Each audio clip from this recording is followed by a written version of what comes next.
you know, salting each other harder than the players are, which is always kind of interesting. More important things to be. eBay has not been cleaned up, and again, we have a pretty fast Twilight Cancel, but no Stargate as of yet. So here we see Playa, though, instead of... he doesn't have anything to do DPS at home, right? So instead of trying to kill that and take the easy expansion, he's decided to go ahead and take the natural that's down the ramp. And this is a lot weaker, probably, right, against something like a stim timing. It's going to be a lot more difficult to hold, or, once again, right, it leaves his main a little bit more exposed to drop because of where his army should sit. And actually, now that you say that, not a very fast stim, but stim first out of Zan. I think that's one of the... He hasn't been going stim first very regularly, so he might actually be responding directly to the fact that Playa, was forced to take this more awkward natural expansion. Yeah, and so especially with the lower gateway count, typically, right, Playa can't fight without photon overcharge in the first, I mean, even 12 minutes of the game. Yeah. So he's relying on picking good fights, being able to fight with the photon overcharge, and having good positioning for his defense. So this is a little bit more difficult, right? The ramp very close and almost out of range, so you have to pick the photon overcharge. That's what he's done. He's dropped it right away, and that leaves Zan, right, to go right up into the main. There's a cannon, a mothership core to defend. And he gets away with the mothership core with 5 health. Really, really nice. But you're right, he was forced to drop the overcharge really fast. And actually what that means is that in less than just about over a minute, there's going to be probably another stim timing coming. There will be another overcharge. But if there are no powered, just one powered gateway. But nothing to deal with these 5 Marines. DT finally finishing. He is going to be able to warp that in. But yeah, these Marines are doing way more work than they should be, and they do get the mothership core. That's actually really, really huge if Zan is looking to go for another timing attack, especially with Stim lining up here pretty soon. Yeah, and this will be interesting. That was really pretty good damage. Only got 1 worker kill, right? So not a huge deal there, but what that does do, he killed pylons, he delayed tech. He delayed production out of Playa. Yeah, I mean, essentially the only army unit for Playa is his DT. Stim is finished, and Zan is going to go for it with a couple of medevacs. And actually, Zan has quite a bit of a worker lead this game, interestingly enough, which is not what we've been seeing a lot. But this DT will scout out the enemy force and be the kind of only defense for the moment. Don't think there's going to be an overcharge for some time, and it might actually just be all up to defensive DTs. There is... Yeah, we have another 40 seconds just about for the photon overcharge, or rather, like 16? That so was it's the just only defensive scan DTs that he does have, actually, which is very, very helpful. Zan might actually have to be pushed back here just because he used his scan a little bit too early. He's got a few more seconds until he comes in. The next one comes in, and he's going straight for the main base. Yeah, but once again, right, Zan hasn't dropped. Playa needs to be careful with this photon overcharge, right? Because he doesn't want to be in another situation where he chooses which base to defend, because he's got to defend both. Yeah, for all Playa knows, there could be another 10 or so Bioforce with a couple Marines right at his natural base, just kind of waiting to bait the army into the main. We can, of course, see that most of Zan's forces are back home, but eyes in the sky are kind of nice in that situation. Right. So behind this, right, Zan didn't need to do massive damage there. He's dropping a 3rd command center. Right over towards the 3rd, right by his base. Meanwhile, Playa doesn't have one even started. Right, he's struggling with his mobility and with his ability to push back these pushes. And now we have the situation where we're into multi-prong stage for Zan, and Playa doesn't really have the mobility. He doesn't have the Phoenix count out yet, right, to repel these and make Zan really pay for a bad drop. Yeah, very, very late Stargate coming out this time. A good 5 or so minutes later than he has been. And that has really been slowing him down. You're right, he's very, very immobile. And without the ability to kind of catch the drops before they happen, it's really kind of hurting him. And as this attack happens in the natural, a small drop forces an overcharge in the main base. Both do get warded away, but nowhere that Playa wants to be. Actually, a medevac for Zan is kind of hidden in the top right of the corner. I hope that he does notice it up all the way up there. Yeah, so well held by Playa, but he's in the same situation. Very difficult for him to take a third right now. And he's going to have continued difficulty, right, until he can take a good fight and push back with these Phoenix on the pushes. He did scout. He almost took his third at the natural position, natural second position. Yeah. And so he should be able to push this back now that he has a Phoenix out, but you know, still just he's been in a difficult situation. And it's very hard for him to be aggressive, too. He's been doing pretty decently, except for the first one at warding these attacks off, but he can't really punish Zan very well for what he's doing. Zan is going to get cleaned up pretty readily with this small drop. At the same time, another large force is going for this the is natural a base. Nexus sniping sort of situation. We'll see if Zan doesn't go for it right away. He's just trading evenly. Decides to fight. He does have a really strong army. There's no photon overcharge coming here. Scan does get dropped. DT was doing a good bit of work. However, there's not a terrible amount for Playa, but the DTs and Archons are enough to scare Zan off. And you're right, he could have gone straight for that Nexus. It's interesting decision making. He might have assumed Playa to be a little bit more out of position than he actually was. Right, and what he does there is he guarantees a pretty good trade, right? He gets good value out of that push he just did. He got to fight afterwards for, you know, about an even fight there. And, you know, targeting down the Nexus, maybe he does 50% of the damage of the Nexus and finds out. Yeah. So, not a bad call. Couple of medevacs do go down. Playa being quite a bit more active with his small Phoenix count, but he's making up for how delayed they were. But there's a lot better medevac count than we've seen in the past couple games from Zan. I don't believe we actually just have the first Colossi popping up. Colossus for right now. No thermal lance, but that will probably tell Zan to start going into Viking production pretty soon. A little bit curious at Playa actually displaying the Colossi. Not sure. And actually, a big attack at the natural base, like you were saying, it's a definite Nexus sniping army.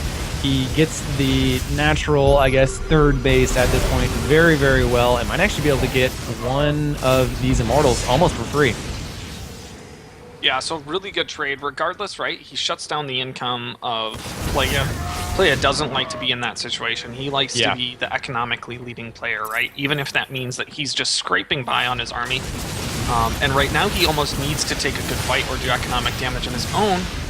But Zan's reinforcing army there is, I mean, it's going to shut down any hopes he has of pushing in and doing real damage. And right now we're looking at a game-ending push if Zan realizes his opening here.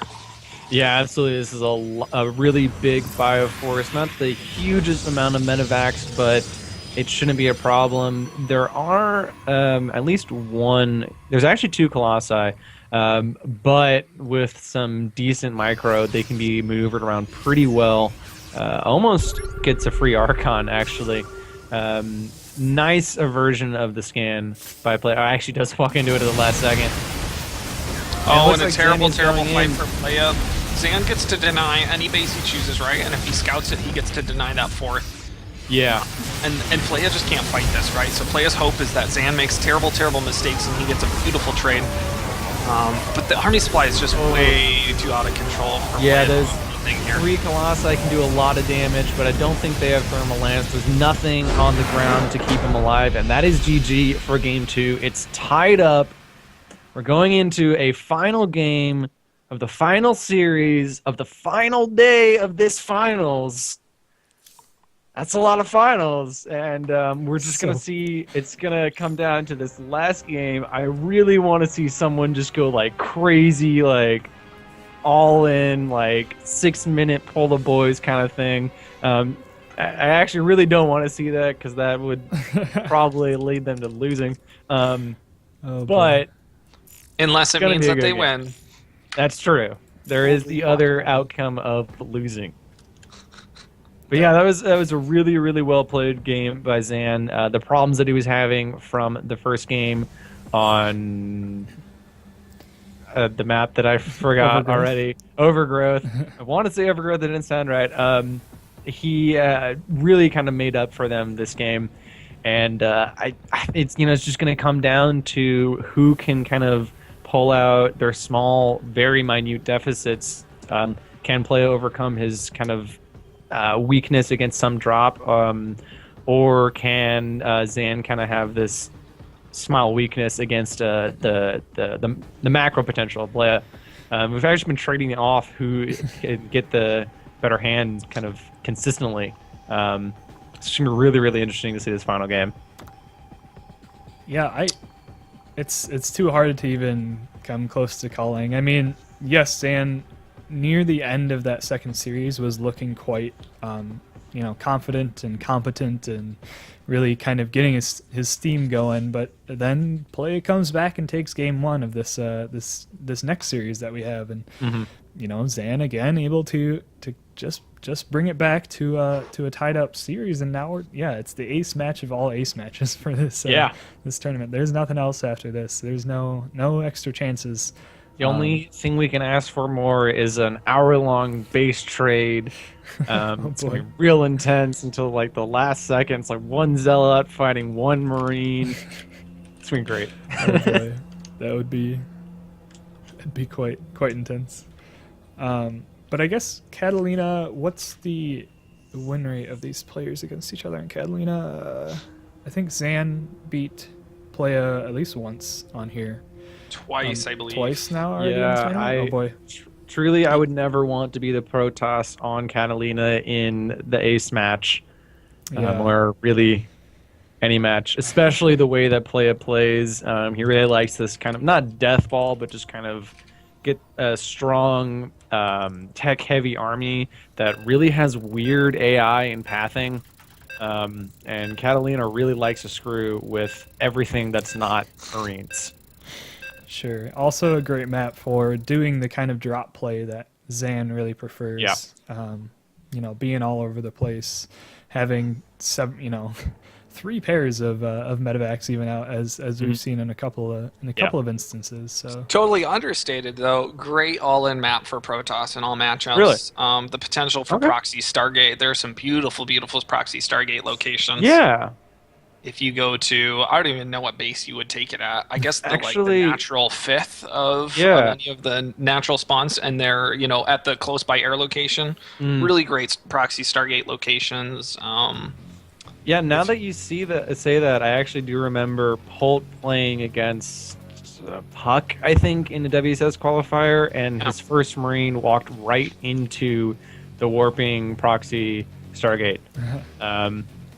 So it could have been really cool for Puck, but I guess not. But map hacks are pretty strong.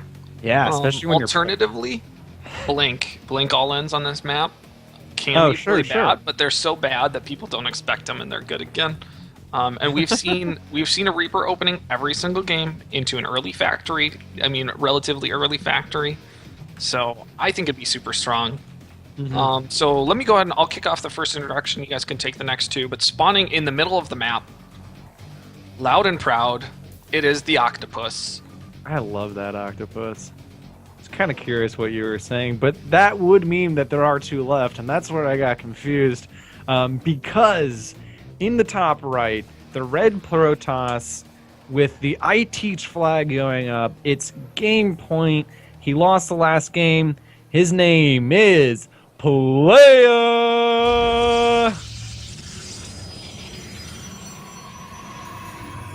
Now, we'll talk about this game changer in just a moment, but over in the bottom, not really bottom left, on the left side of this map, dang it, Catalina, we have our Pink Terran playing for Team Ascension. He is Zan. Both of these players on match point right now. This was the last match of the entirety of the tournament. And what happens? We have not a proxy gateway. I'm so happy. What is going to happen? So, yeah, Sam, what's going to happen now? We got normal, right? Yeah, call me crazy, Okay. But we don't have 3 on gas yet. We don't have a second assimilator. If we see a second assimilator, I'm going to make crazy calls, but we don't see it yet. Okay, so call me crazy, but I think we're going to see not a Playa game, but a standard Protoss game in that sort of the meta of standard. So probably too easy to call, right? He's probably going to make a Dark Shrine and a Stargate.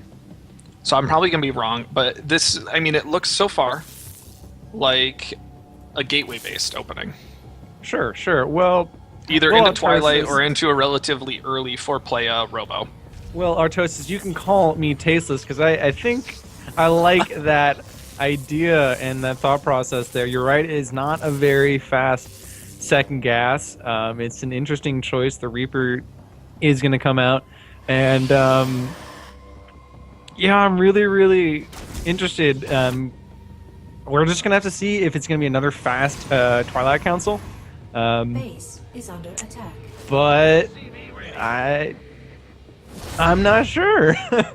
Well, and so, I mean, right now he has all of the options. That's the thing. It's going to take like a totally normal expansion time super safely. Zan probably scared. He's like, why is this happening? Why do things look so normal? What's wrong, right? It's like, this isn't the Playa I've come to know and hate / love, you know? Yeah, I would actually like, we can see that there's nothing proxied or scary, but I would like to see that Reaper be a bit more map aware, because you're right, it's normal, technically speaking, but not necessarily normal for Playa, and I would have some red flags going from that. But it looks like Zan is going to go for the same build he did last time, a fast reactor into 3 Raxes. I believe it was a 1 Rax expansion. And just be a bit more comfortable with his bunker placement. Yeah, absolutely. And so, I mean, I expect the follow-up, right, being the aggression from Zan then. But I think in this game, right, Playa having the gate at home, having the Zealot still alive, and being able to choose a little bit more flexibly his tech path. He's got the Twilight coming down in the Forge. So what this might be is a blink defense into really early upgrades, right? We'll see if he might drop a second Forge. He might just stay on 1 and drop a Robo instead to get an Immortal count out. But what we'll see probably is early upgrades and blink, which sets you up really well to defend against any multi-prong, any drops, anything like that. But what it means is that you're making Stalkers, and we haven't seen Playa make more than 1 Stalker in a game yet, so we'll see. Well, we do have Concussive Shell. I was paying close attention to this tech, and we have Concussive Shell, Tech Lab. And Shells is coming up first, so it's not going to be a very overly aggressive stim timing like we did see last time. And that actually could be a direct response to the in-base gateway. And that was something that I was kind of worried about by Playa, is that if Zan decided to go for a very fast stim timing, which last game wasn't extremely fast, but it was faster than most of his stims, he could do a lot of damage. I mean, he also forced an awkward natural base, but he probably did a lot more damage with that second push than he really should have been able to. And, as I say that, there is a pretty big force going across the map, but without stim, it should be a bit easier to ward off. Might almost have 2 photons or a wow, really early photon. Yeah, I mean, he's got enough that he can do it right just to prevent or get as many shots as he can in right away. And by the time this photon overcharge is over, he'll have another one. Again, very cool Zealot placement out of Playa. He's able to see and not engage. With his Zealot, he gets to see the troop movement across the map. Again, a defensive DT to force a scan or some Marine kills. Yeah, it hasn't been hurting Zan terribly, but it's been a problem that he's been using so many scans. And actually, at the moment, he is kind of far away from a scan. One of his orbitals is only at 30 energy, so that means this army is going to be chased all the way back. No chance of doing any damage. Is a very nicely timed DT, a bit of a poor timed mule. I would love to see Playa not walk up this ramp, because you've seen a missile turret there every time. Yeah. And hit your head on the wall a couple times because someone pushed you. That's bad on those people, but if it's just you initiating and continuing the head hitting on wall activity, it's that one's just on you. So this time we see him protecting his sanity. Absolutely. And he doesn't walk up and lose the DT for free. Not as fast of a Stargate as he has been doing, but a lot faster than last game. I like that response. Starport only actually just now finished, so he's going to have 2, maybe even 3 Phoenix before drops really come into play. A lot more on top of his build order this game, possibly due to not being screwed around with the early aggression. But I just like it a lot in general from Playa. Yeah, absolutely. So we see fast charge coming in once again. Or I guess it's not so fast for its build. It's common for his build. And he just got +1 armor. Just started +1 weapons. That's, I mean, pretty good play in response to seeing a high Marine count. You always want to make sure you're getting armor first against Marines, especially if you're going to have a good Zealot count. The armor benefits because Marines have such a high attack speed. Playa has, again, good defense DTs, using scans instead of mules. It is keeping their economies closer than they would be otherwise, and he started to get that Phoenix count out to counter the medevacs he's assuming are coming. Yeah, and there's only going to be 1 scan ready for an engagement that Zan seems to be looking for. There's going to be quite some time, actually not an extreme amount of time, but a few more seconds until he has 2, which you might actually just wait for the second one in general. A couple of aggressive pylons going down for Playa, and I like that. He knows that the bulk of the army for Zan is not anywhere near the natural base, but is there enough here for Playa? Yeah, so, I mean, these are 2 hard thirds to hold, right? He has no force fields, so he's got to take the fight one place or another. Oh, he actually does have a force field. Yeah, I think he has. And he has a photon overcharge. He uses the Guardian Shield, which is a great choice. If you can't get really good force fields and guarantee good force fields, Guardian Shield always helps against bio, so that's a good choice. The aggressive pylon is kind of cool because it allows him to warp in and deny a third being built on the low ground, right? So it makes Zan be a little bit more cautious, and it means that he has to have a scan, right? He has to have a scan and, some number of units that can kill a DT before they die. Absolutely. Very cool drop going into, I believe, the shadows of Playa and in the main. And he'll probably try to time that attack.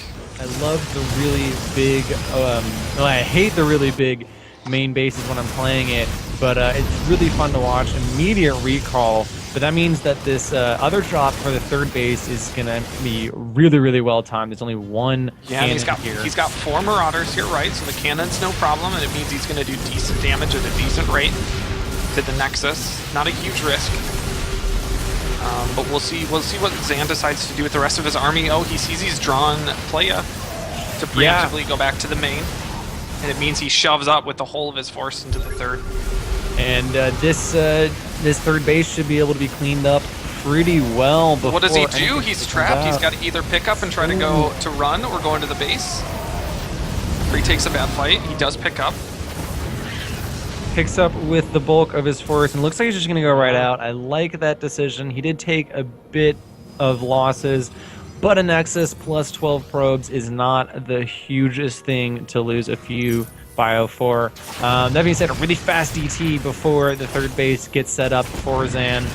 It's at least going to deny the mining time, but it should be cleaned up pretty quickly. Yeah, so, I mean, good little follow-up there from Playa. Could have brought a big warp in and tried to take out the base, but it's really pretty hard to do as a Protoss. It means probably making stalkers. Yeah. It looks like the first Colossus, I always say that, is on the way. Thermalance just got started as well. So I have a little bit of time on that. Going to be delayed a bit because of this third base, actually. That 5th and 6th gas is really, really important for really kind of all races, but especially when trying to get to a high Colossi count. I think actually the Robo facility got sniped at one point too. I could be wrong about that. I think it's lived through the game, but I could be wrong as well. So big Doom drop going into the main, right? Anytime you are substantially ahead in supply, this is an okay play to do. The Colossus a little out of possession, nobody reinforcing it, no time warp comes down, no photon overcharge in place. Mothership Pro does get away, but this is a huge army in the main base, and it took a long, long time for Playa to get into position to deal with it. Don't see any DTs here. There's only 1 Archon and a handful of Immortals. This might be just too much. Great for doom Playa. drop from Zan, and that's the whole- game. GG. Wow.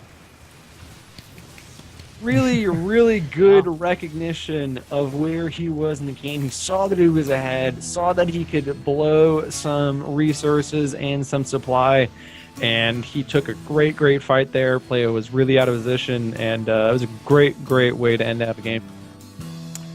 Certainly. Well, I mean, yeah, very well played by Zan. He managed to scrape it out of being down in the losers bracket, getting knocked down there by Playa earlier on in this tournament. He scrapes through, and he manages to take the first place for himself. Now, we could, yeah, I guess, do either of you guys want to do a little bit of analysis on that game, or are we just...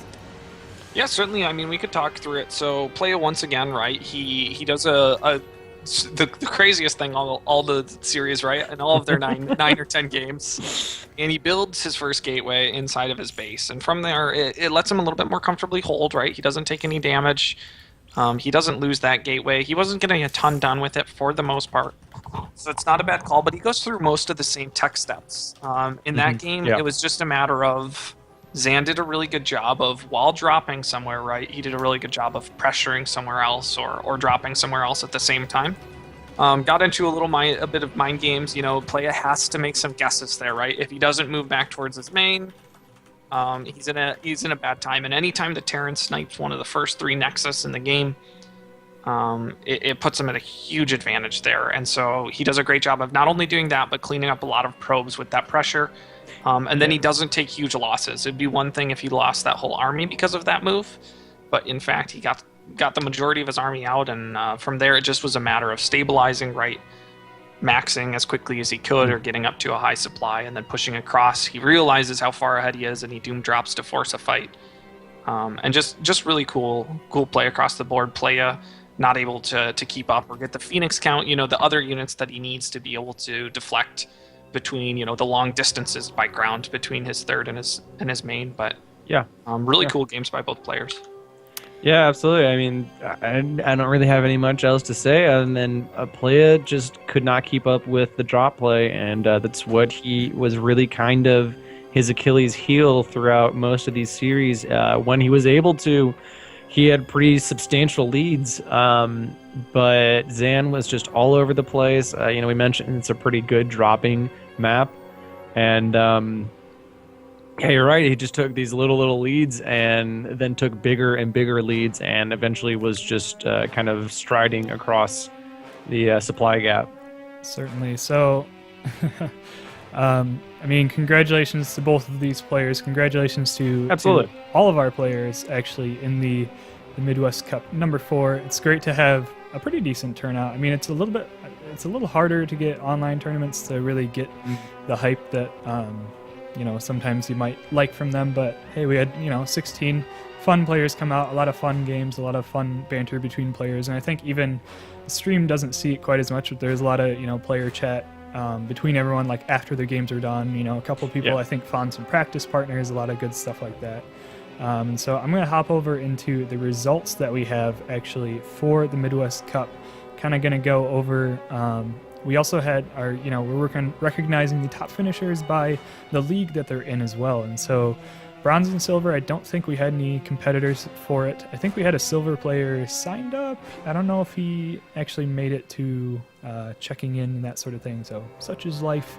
However, Wormlips and Lepsid managed to go the furthest in the bracket of the Gold League players. So I think there was 4 or 5 Gold Leaguers, and Wormlips and Lepsid definitely managed to you know, bring out their A game and show, hey, we might, you know, we're some of the best gold players that played in this tournament. And then Otsego Flesh, who I think a lot of people have been saying he might as well be Diamond, because the number, I think he actually beat a Diamond player or 2.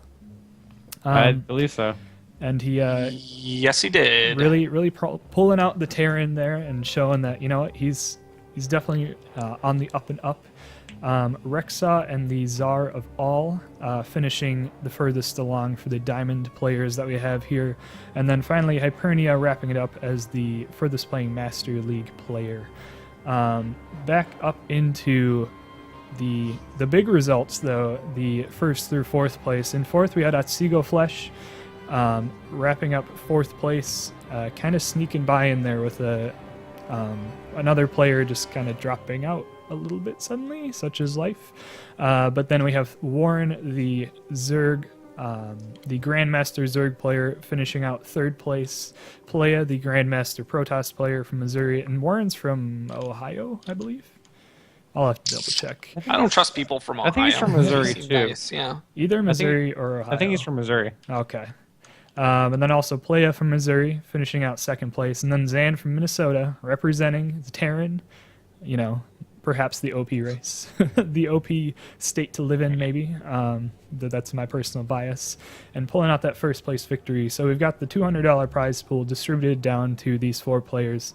$100 to Zan, 60 to Playa, 25 to Warren, and 15 to Otsego Flesh. So, I mean, if they enjoyed it and they made a little bit of money off of it, pretty cool time. A fun little tournament.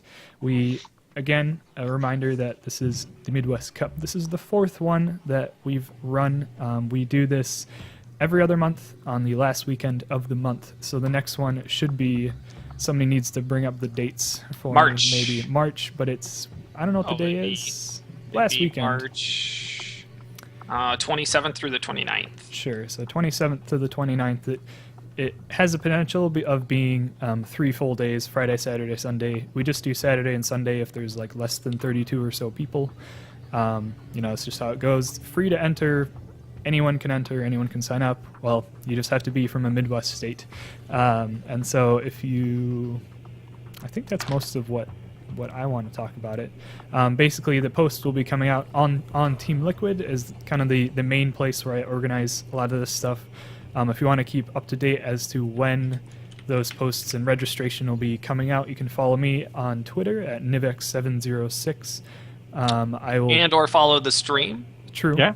I mean, definitely when I put up the registration post, I definitely put a link to it and try and promote it a little bit as much as possible. I'm sure even if you follow the stream, you'll probably see me. I try to have a moderately consistent stream, at least maybe once a week. Life is hard when you also have a full-time job. But anywho, you can definitely follow me, or even Jackson will probably tweet about it whenever registration is up. We'll include him on there and all of that good stuff. But that is about it from me, Sam, Jackson. Should you guys like to give your little shout outs and whatever one you want to say to our lovely fans? I just wanted to thank you guys again for inviting me. Had a bunch of fun. Really, really appreciate it. Make sure to follow me at JacksonSC2. I'll put my YouTube stuff, my After Hours Gaming League, in the Twitch because it's a weird name. But yeah, thanks again, guys. Really enjoyed it. Really had fun. Well played to all the players, specifically Zan and Playa. They really, really battled it out today, and it was a fun day. Absolutely. Thanks, everybody, for watching. Had tons of fun. Come back for Midwest Cup number 5. Come play in Midwest Cup number 5. Scrubs encouraged and invited to come play. I've gotten dunked by just about everybody that we saw do really well in this tournament. Hypernia, Playa, Zan have all beaten me and beaten me badly, but a lot of fun games, playing people near your level, at your level, but regardless, in your same area. A lot of fun. I've gotten to meet some of them at LANs and stuff like that throughout, so come join us. Follow Kevin's stream. Loved having you. Have great days. Have great nights. Good weekends. Enjoy dinner. Yeah, enjoy dinner. All of I it will is enjoy dinner. too. Very cool. So yeah, thank you guys. Thank you, Jackson and Sam, for joining me. Sam being the admin, caster, commentator, kind of all around go-toer, and Jackson being a co-commentator, helping out and all of that. Bringing a little bit of Missouri, a little bit of Southern class or something. You guys are the closest thing to Southern the drawl. But I think certainly class. If you missed the bow tie, Yes. it's right there at the bottom of the screen. But I think that's about it. I'll try not to ramble on as I typically do. Again, next Midwest Cup, March 27th to the 29th. The registration should be up. I usually put it out about the beginning of the month, so about the beginning of March, there should be a Team Liquid post up on the tournament threads. And that is about it. Again, congratulations to Zan, Playa, Warren and Atsigo Flesh for your top finishes, as well as all of the other players who are coming out to play and have fun, and on also the stream viewers for having a good time in chat. Nice little lively chat, people talking about the games and such. And thank you for dealing with any of the production difficulties that I've had pro production today. That's about it from me. Off we go. Congratulations, everyone. Hugs all around, and we will see you the next time the Midwest Cup comes around.